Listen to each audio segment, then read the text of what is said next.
हाय दोस्तों, कैसे हैं आप सब। तो आप सभी के अनुरोध पर इंडियन कॉन्ट्रैक्ट एक्ट 1872 यानी भारतीय संविधान अधिनियम 1872 को मैं पढ़ाने जा रहा हूँ।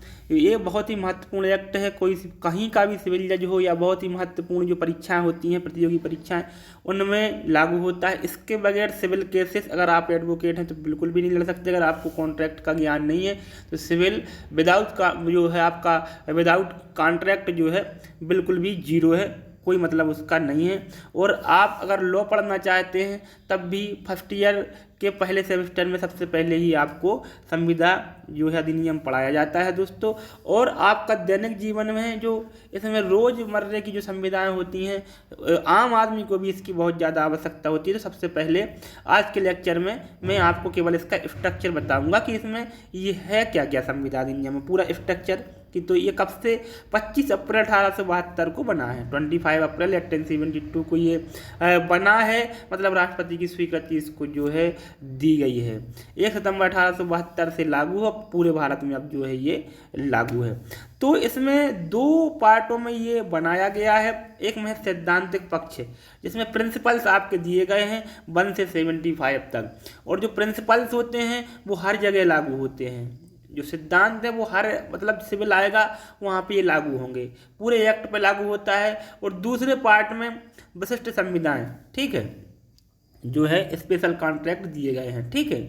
इसी के संबंध में एक स्पेसिफिक परफॉर्मेंस वो की बात अलग होती है, वो स्पेसिफिक रिलीफ एक्ट है, वो अलग इसी से मिलता जुलता है। इसी का जो है एक भाग है, अलग से बनाया गया है। तो इसमें 124 से 138 तक जो है धाराएं हैं जो विशिष्ट संविधान स्पेशल कॉन्ट्रैक्ट कहलाते हैं। अब काफ़ी चीज़ें मैं आपको बताने से पहले, अब आप बोलेंगे कि 1 से 75 तक पहला है, 124 से 238 तक है, तो बीच की धाराएं कहाँ गई।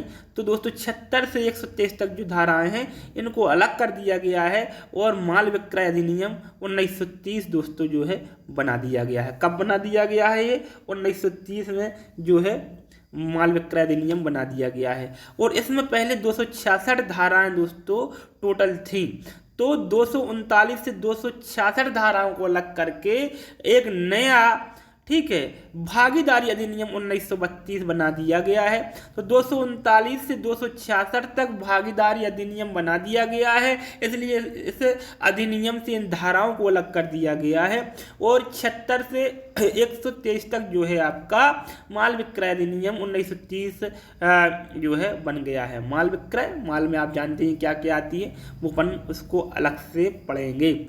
अब ये तो अपन ने पढ़ लिया कि कितनी धाराएं हैं, क्या है। अब अपन इसको किस धारा में क्या है, कहाँ से कितने मतलब उसको बांटा गया है, तो अपन उसको जो है पढ़ लेंगे।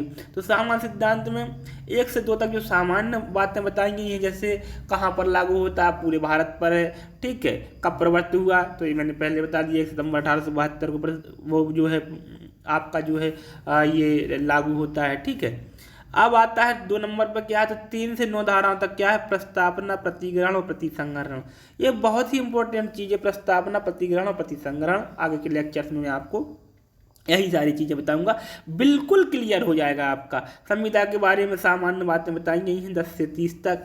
31 से 36 तक समाश्रित संविधाएं हैं जो किसी घटना वगैरह पे आश्रित होती हैं, इसको भी अपन अच्छे से पढ़ेंगे।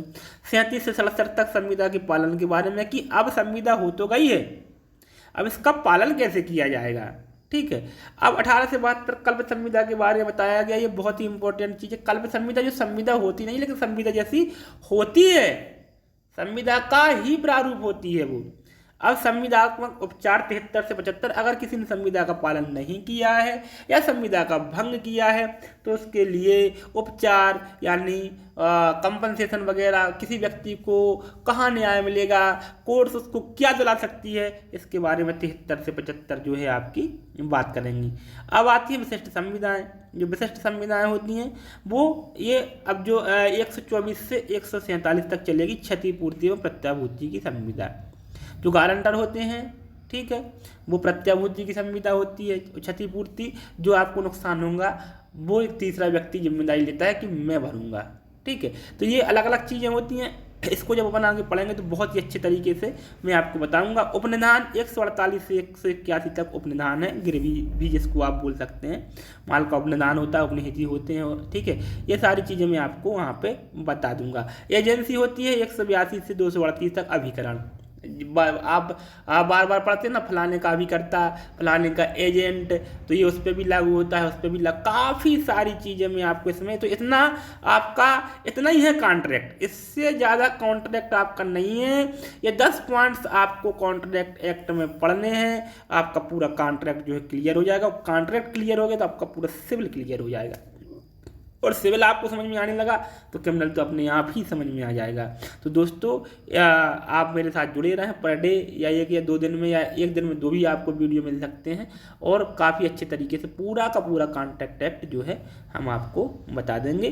तो अगर आपको वीडियो अच्छा लगा है तो अपने दोस्तों तक शेयर जरूर करें, इसको लाइक करें। अंत तक देखने के लिए बहुत बहुत धन्यवाद।